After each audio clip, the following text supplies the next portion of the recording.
All right, we are live.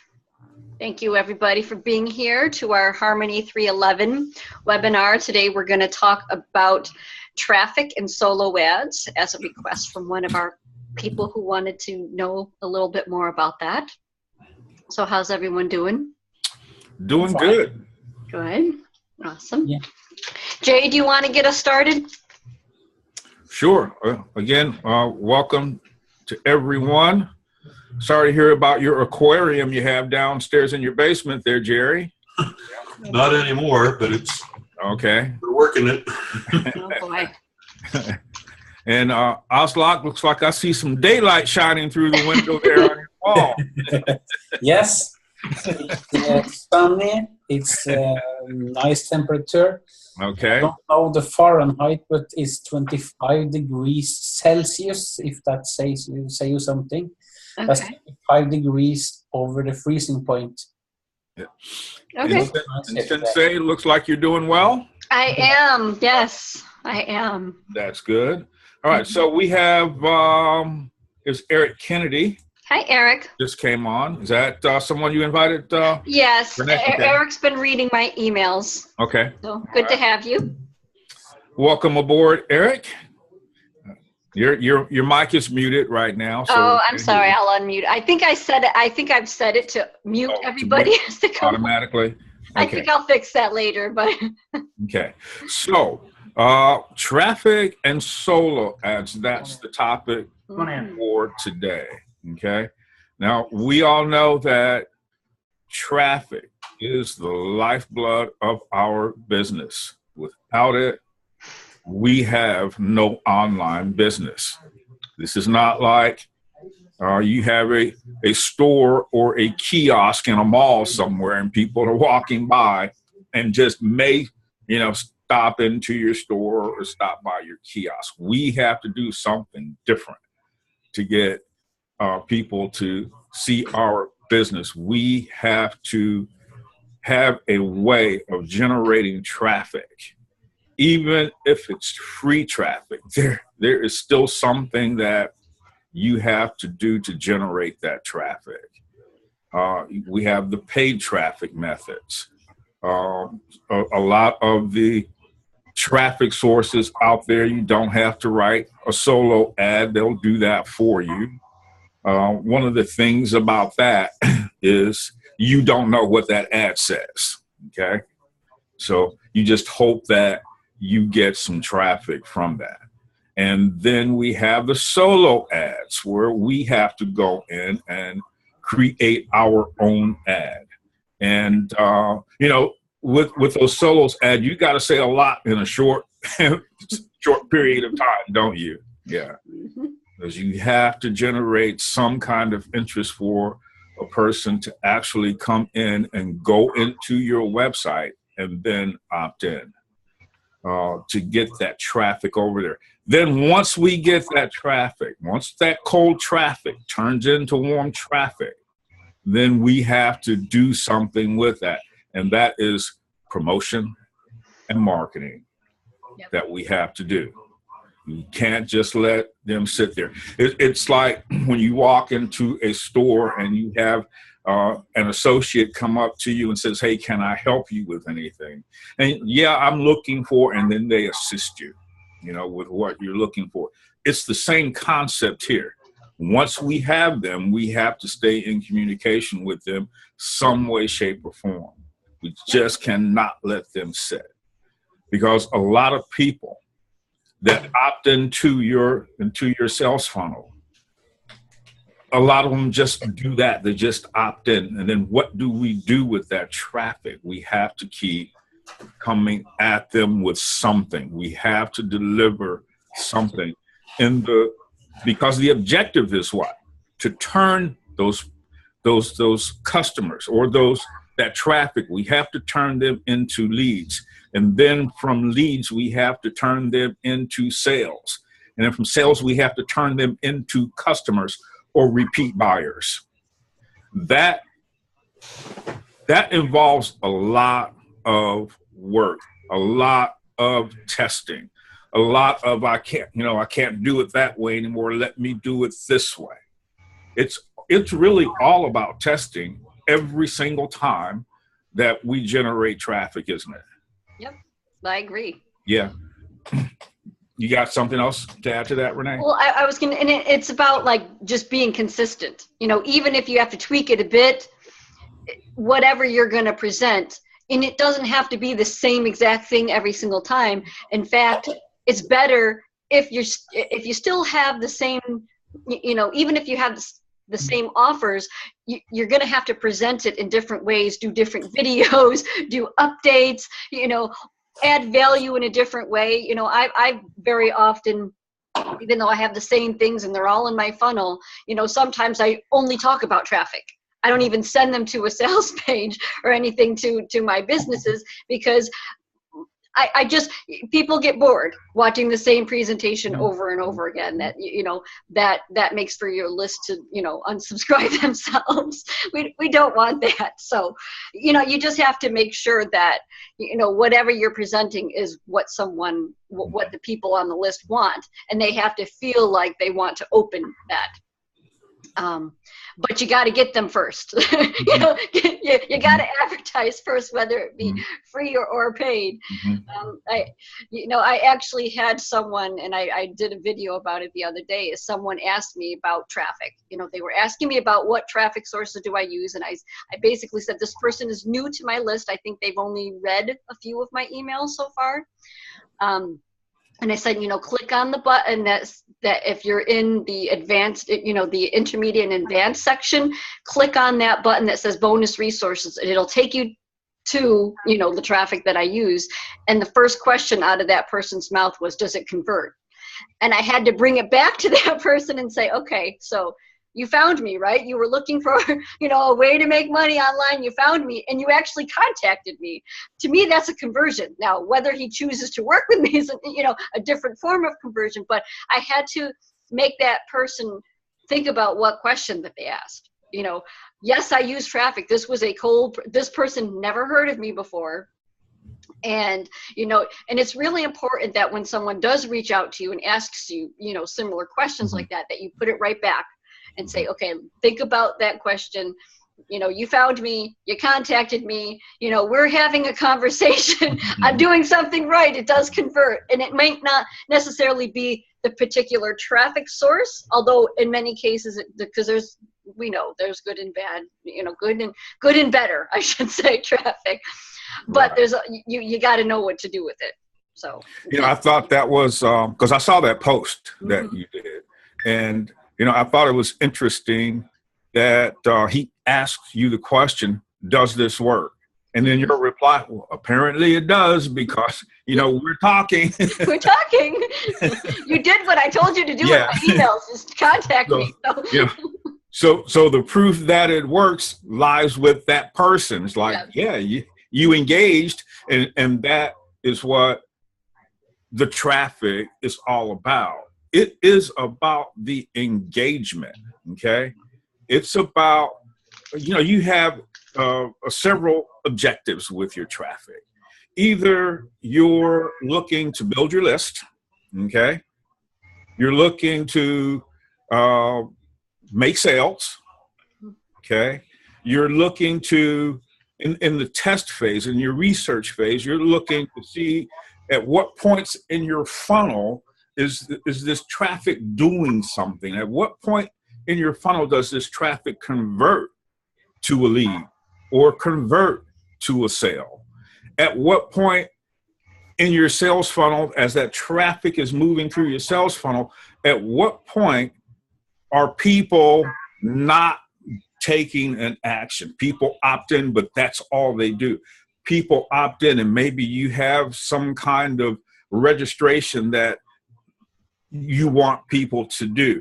You know, where are those leaks in your funnel? Where's your traffic leaking out of your funnel? And if you're not tracking that kind of stuff, then you don't know what's really happening with your traffic as it moves through your funnel. And then when you have that data, when you've captured that data, what's happening with this traffic as it transitions my funnel? And let's say you, for example, you have your funnel set up, you got your opt-in, folks are opting in, and then you have another action for them to take. Maybe it's to take a tour of your product or your back office or whatever, or some tutorial that you're giving, or going straight for the sale. So where along that funnel's path are people taking action or not taking action? And if you're not capturing that and then building in segmentation of your list, that traffic, so that you can retarget your ads back to these different segments, then you're really losing out on the power of the traffic and list building that you have going on if you're not capturing data, if you're not doing analytics.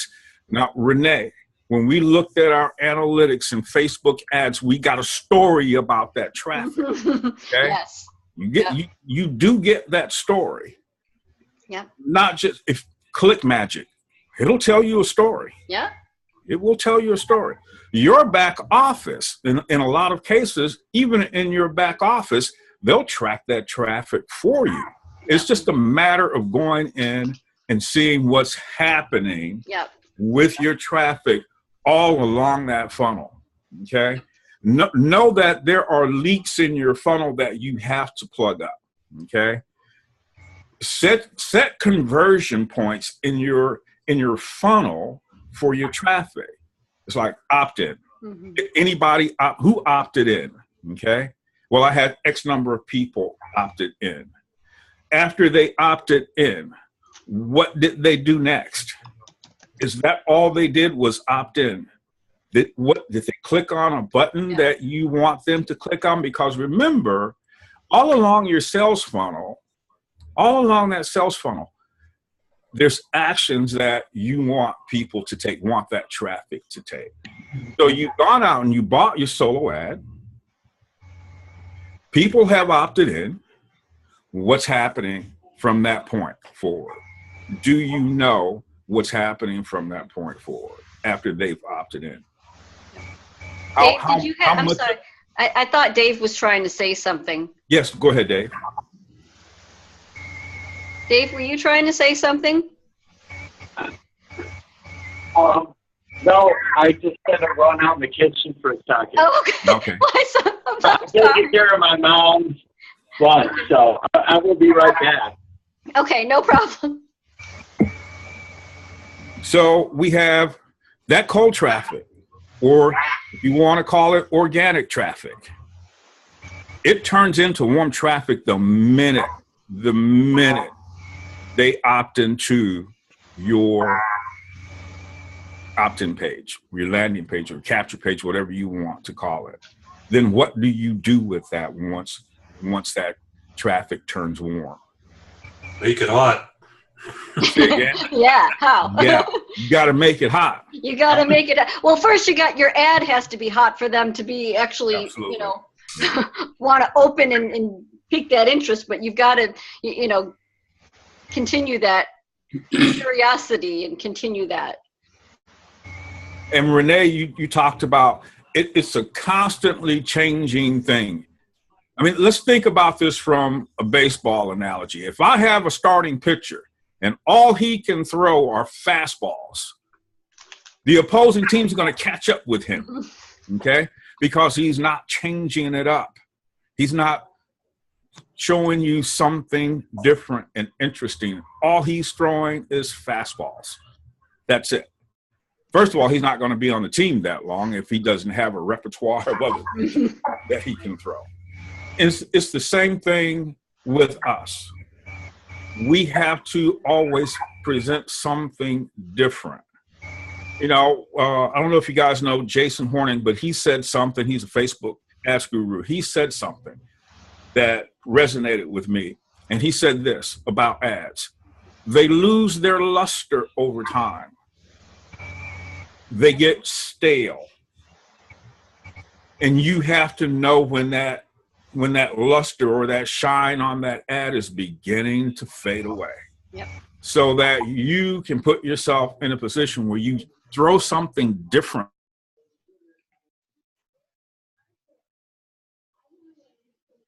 found that to be true when I was running one of my Facebook ads. It's like, okay, I see it's time for me to transition to something else now because it's losing its appeal. This ad is losing its appeal. So I have to do something different because the traffic started going down.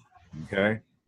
And so doing something different, hey, let's pick it back up again and understand that ad's going to lose its flavor. Just think about, you keep seeing the same ad on television all the time. Okay. After a while, it loses its resonance, doesn't it? Yep. Because and the same copy and paste funnels that you see all the time. You know, after a while, people are like, yeah, I know that. I've seen that already. You know. Okay. So, question. What kind of things do you guys do to generate traffic for your business? I was like, what are some of the things you do to generate traffic? Mostly have been solo ads, but solo ads have a very difference in quality of delivery, of leads. I get them in. Many people opt in, and I can go in and watch how many open the email. If there is a free offer, many sign up and never do anything more. Like back last year in Traffic Monsoon, for example, I had, I don't remember the number, 80 something people who signed up, but after that was no more. Didn't hear anything more from them. So what do you do with, because they hit a conversion point and then stopped, and that conversion point was they did the registration, but they didn't do anything after that. So what do you do then, Aslak, to keep generating things to those people? Because that's a segment of your list now. Okay? Totally different segment from someone that just opted in. Okay. So what do you do with that segment of folks? How do you continue to market and promote to them that particular segment? Well, now I try to tell stories, email, who I send them. And the open rates are very up and down, but I have begun to put in after the opt-in page now, I have put a page where I have put in a cost per lead offer, some ClickBank or anything offer before I send them into my presentation. And that's actually converts quite good in that cost per lead offer. But when it comes into my funnel, it looks like they go through the funnel, but it's probably not anything who are interesting for them. That's when I make my own funnels. If I have used this pre-made share code funnels, mostly nothing happens, so they are almost useless, because if you go to Udemy, for example, and buy a solo ad there, you can bet on that this pre-made funnel you use have been the people who receive your ad have seen that funnel 10 times before. Yes, that's right. Probably more than 10, actually. Yes. Yeah. So. But also one thing is that places like Udemy and other places, I have bought solo ad from different vendors, but I get this message from a Power Lead system about opt-ins, and I often get the message that this contact was in your contact messenger from before. Mm-hmm. So I think there are some buying from each other things around there, actually. That is true. I can answer your question right there. The solo ad vendors in Udemy buy from each other. So it's very, very common to have something like that happen because they're sharing each other's lists. So, I mean, you really do have to think about things like that. Don't get me wrong. I actually have gotten, you know, opt-ins and signups, you know, in the past from Udemy, but you have to stand apart from everybody else to be one of those people that does that. But, you know, because there are people getting sale. Otherwise, Udemy would be out of business if like nobody got any sales. But, you know, they do share each other. They buy from each other's lists. So they're going to see the presentations a lot. That's why it's really incredibly important for you to stand out. Make your ad different from everybody else. It could have similar wording and stuff like that, but you've got to weave your story into your ad somehow. You know, there's this concept around marketing, and what Renee said, you have to stand out from the crowd in some way, shape, or form. You have to have what's called a unique selling proposition, okay?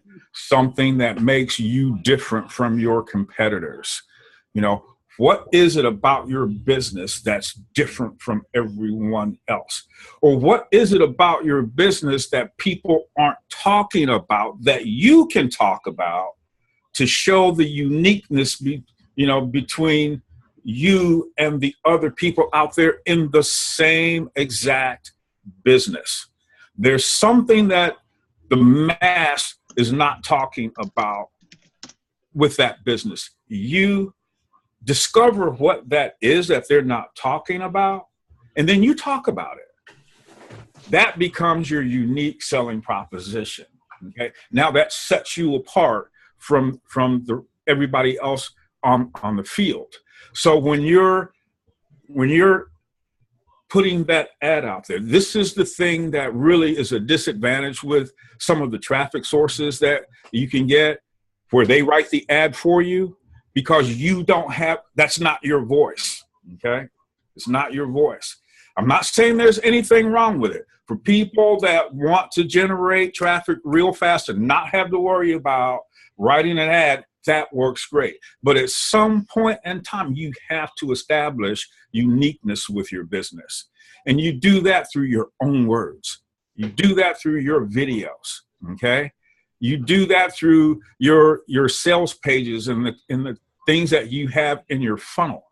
But find something that no one else is talking about, and you talk about it. So that when people see your ad or when they see your content, and it's like, I didn't know that. Wow, that's interesting.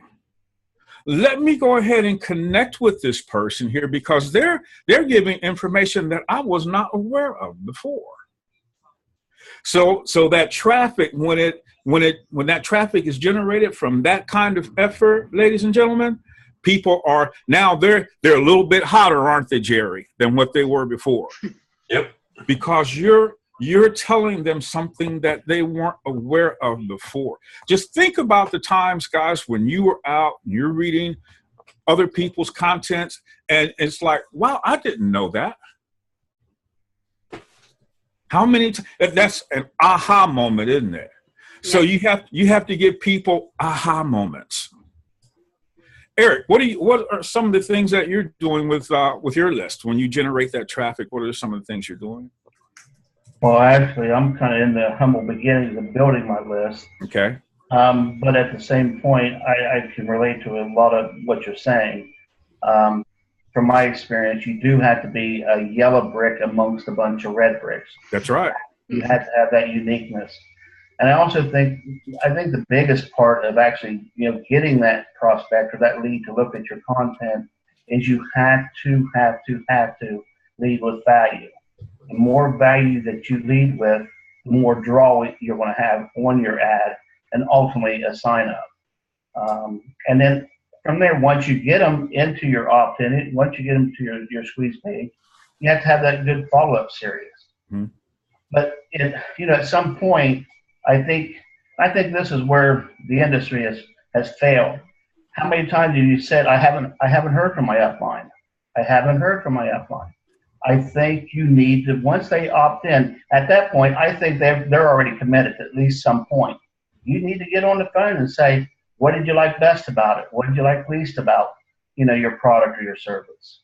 But from my experience, as far as generating leads, I'm hearing, and actually I've had some success. This has been years ago. Actually, I've been doing this for some time, but I've been in with a lot of groups that's actually worked off their downline instead of actually leading their downline. And sadly enough, but at the same token, I think that you just got to do that follow-up series, let that do its job, and just the small things like that. So yeah, I guess that's so. Now I've had this. What I was referencing, what I was saying just a second ago, was SafeList actually.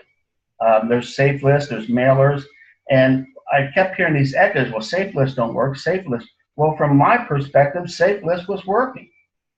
And I'm like, okay, then I maybe need to go back to it. I need to reintroduce myself to it. So that's kind of where I'm at now. I'm kind of going back to some of these things that I know was working for me, but yet I kept hearing echoes. It doesn't work. It doesn't work. And even as much as traffic exchanges, there's so many different methods out there. It's just like Renee was saying, it's the consistency that we had to apply. So that's where I'm at with my lead generation portion of it. So just in the humble beginnings.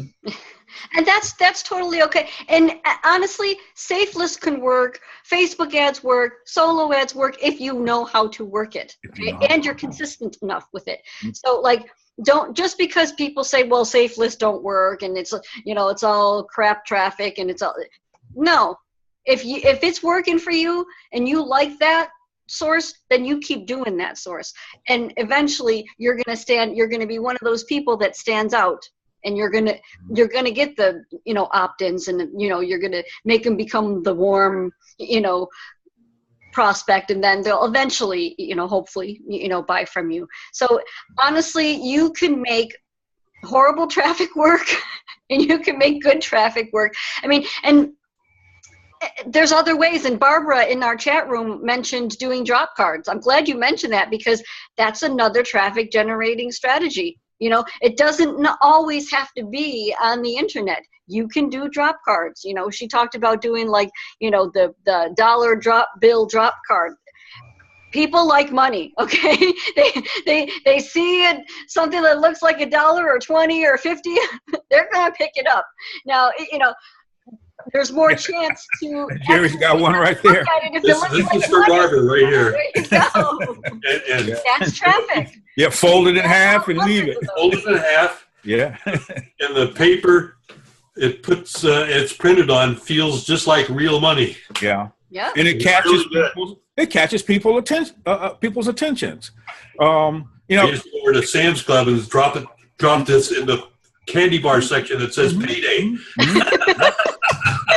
I love it. Yeah, I used to drop them in men's clothing, or walk by a counter and just drop one there, and make sure the denomination's showing, so it catches people's attention.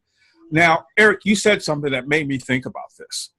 People saying that, hey, SafeList don't work, solo ads don't work, Facebook ads don't work, drop cards don't work. Guess what? Here's the key. We don't know until we test whether it's going to work or not. You cannot base your decision off doing something in your traffic generation methods. You cannot base your decision on what someone else says does not work. Yeah. Because you just don't know until you go out and test. Okay. Another way to build a list is also through surveys. Renee, you've done that. Okay. I've actually had, just asked people, like Eric, you were alluding to before. It's I've actually asked people, what's working for you? Especially when this used to happen to me all the time, is that, people would say, oh, my sponsor ditched me. And I would ask questions like, well, what was it that that your sponsor did that you did like? You know, what actions were you taking? You know, I get to the heart of that, and I actually would ask people, what are you actually looking for in a business? On my own website, I have a questionnaire.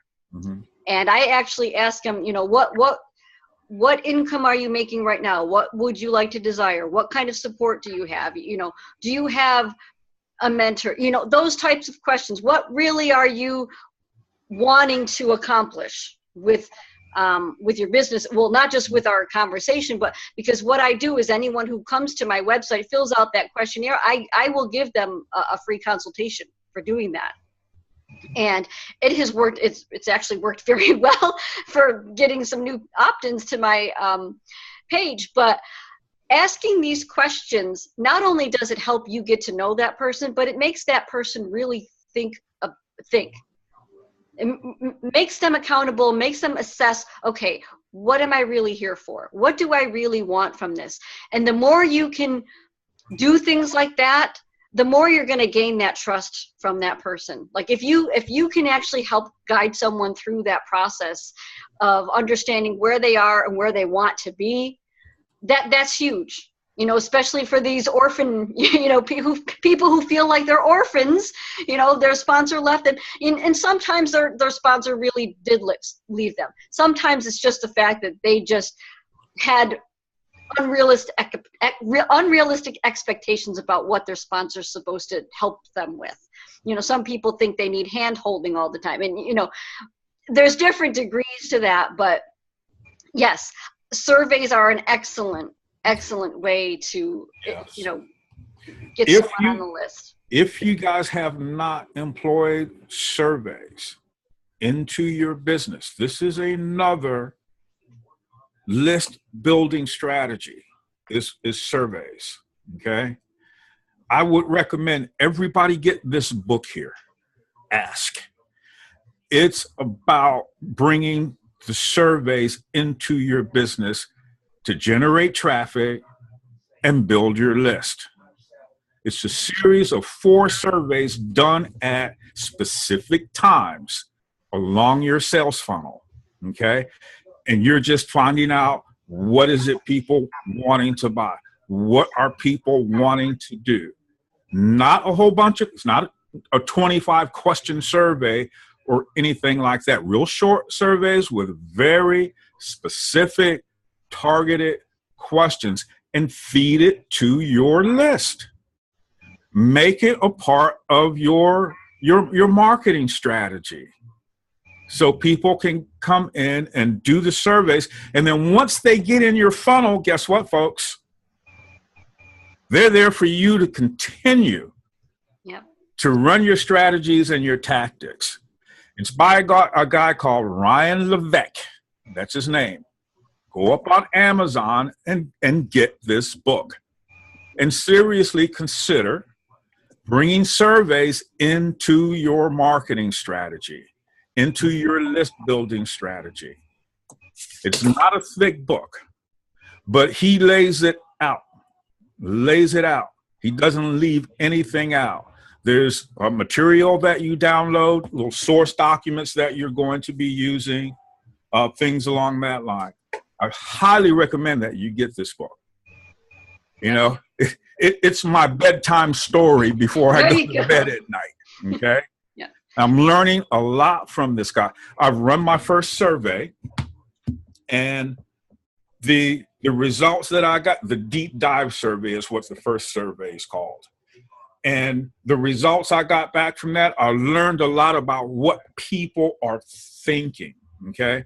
So now that, and what the book talks about is once you find out what people are thinking, what their pain points are, what their frustrations are, what their problems are, the things that they're trying to solve, then you market to those people in a specific way, bringing up, you know, answering their frustrations, their pain points, their problems, things along that line. What are they looking for? Highly recommend that you guys get this. I've gotten about 15 opt-ins just from running that very first survey. Okay. Based on what I learned in this book here. Simple title, Ask. And that's what it's all about. We're asking people what it is they're looking for. What are some of the problems? Renee touched on that just now with the survey that she's running.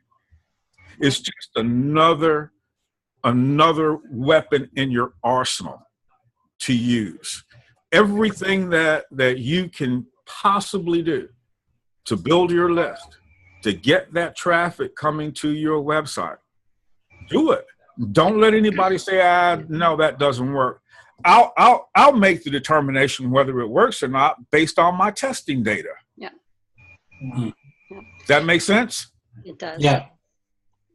I do want, Barbara asked a question about her blog, and it says, do I need another website, or can I use my Blogger site for a survey? If you have the capability in your blog to do it, do it. I mean, I do mine, and my website has a blog with it, but it also has within it that questionnaire or that survey. So you could, if your blog has that capability, put it there, because you will get more people opting in if you set it up that way, or in your contact with that person after you see the results.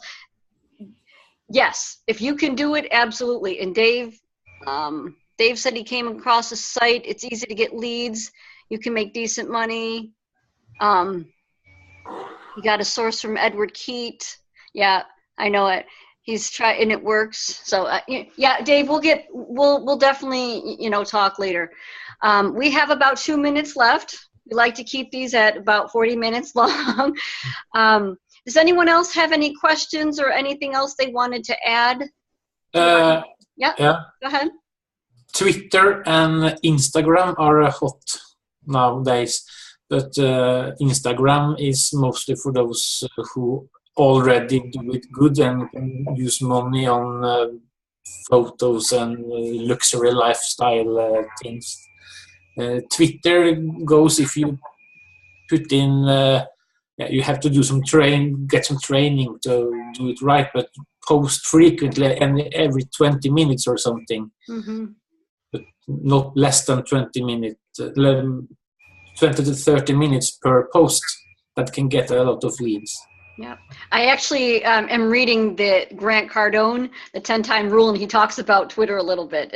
And this was, I think he wrote it back in 2011 or something like that. And he's talking about how, nobody was really using Twitter that much then, but he 10 times as effort. So he did 48 posts in a day on Twitter, because he does everything to the 10-time rule. And he said he got more and more sales from that just by doing that one method, just that Twitter method. So you're right. In Instagram, Twitter, anything that you can use as traffic, it doesn't have to be paid. Whatever efforts you want to focus on, do them. Just don't overwhelm yourself with more than you can handle. I mean, that's the big thing about that. So. How much time we have, Renee? Less than a minute. Okay. All right. So let's go ahead and wrap this up. This was good, guys. I hope you got some good stuff here, and just give it a shot. Whatever you run across to help you generate that traffic in your business, give it a shot. Test it until it's proven wrong.